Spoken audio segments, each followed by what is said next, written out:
Say this sentence out loud and stress the first word. I didn't say she stole my money. Now say it 6 more times, moving the stress to the next word each time. Watch the meaning turn like tumblers in a lock. That is intonation.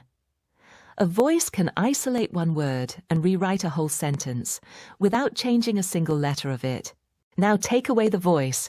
Put that sentence on a page. No pitch, no stress, no breath. Just letters sitting still in a row. So how do you make a reader hear a stress that was never spoken? That is what we are working through today.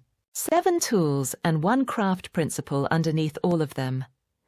Emphasis belongs in the architecture of a sentence. It does not belong decorated onto the surface of one. Let's start with a trap that catches many writers.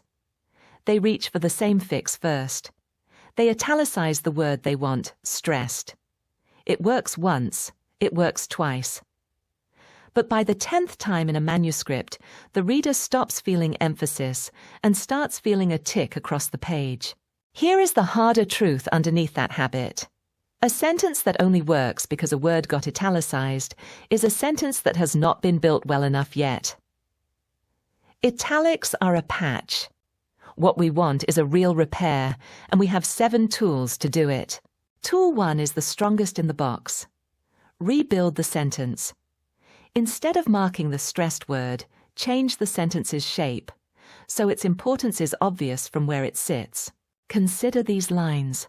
I never said it. Someone else did. I didn't say. I only wondered. Not her. I never said her. None of these needed a single italic. The stress lives in the structure now, and structure survives editing, translation, and a reader skimming at 2 in the morning. Tool 2. Let context carry it. Sometimes the line before your dialogue has already done the work for you. So you think Maria took it. I didn't say she stole my money. Because the question named Maria, the reader hears the stress fall on the word she, without 1 mark of emphasis anywhere. This is often the most elegant fix of all 7. Nothing was added. Something was simply set up in advance. Tool 3. The physical beat. A small action inserted around a line of dialogue can point a reader's attention, the way a raised hand points a listener's attention in a room. I didn't say she stole my money. He set the mug down hard enough to slop coffee onto the table. I said she took it.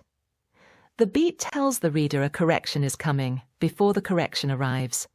By the time the word took lands, the reader is primed to feel the difference from stole.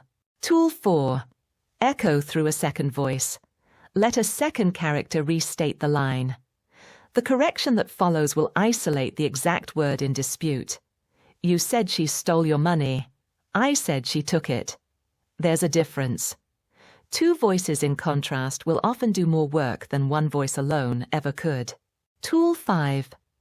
Punctuation and fragments. Dashes, fragments, and deliberate breaks can mimic where a speaking voice would land its own stress. But this tool is more fragile than the others. It leans on rhythm rather than clear signal. Save it for scenes where a little ambiguity is part of the effect, not scenes where precision matters most. Tool 6. A precise tag used once. A dialogue tag can name what a line is doing, rather than simply announcing that it was said. I didn't say she stole my money, he said, cutting her off before she could finish the accusation. This tool carries real risk. Lean on it too often, and you slide from showing into telling. But used once, at the one moment the ambiguity truly cannot resolve itself, it works fast, and it works clean. Tool 7. Italics, held in reserve. Italics still belong in the box. They belong last, not first. Save them for the rare moment where nothing structural, contextual, or physical resolves the full line, except a single word in italics. If every other tool has already been tried and set aside, the italic earns its place. Because the reader has not been trained all through the manuscript to expect one on every page. Here is how to practice. Take a single exchange. 2 people. 1 accusation, one denial. Run it through all 7 tools, one pass at a time, and read each version aloud. Notice which ones sound like a person talking in a room, and which ones sound like a sentence built to prove a craft point instead. Then try this exercise. Find one page in your current manuscript carrying more than 2 italicized words for emphasis. For each one, ask whether tool 1, 2, or 3 could carry the same weight without the markup. Revise the page and read it aloud again. A page repaired this way reads quieter, and it also reads louder in the way that matters.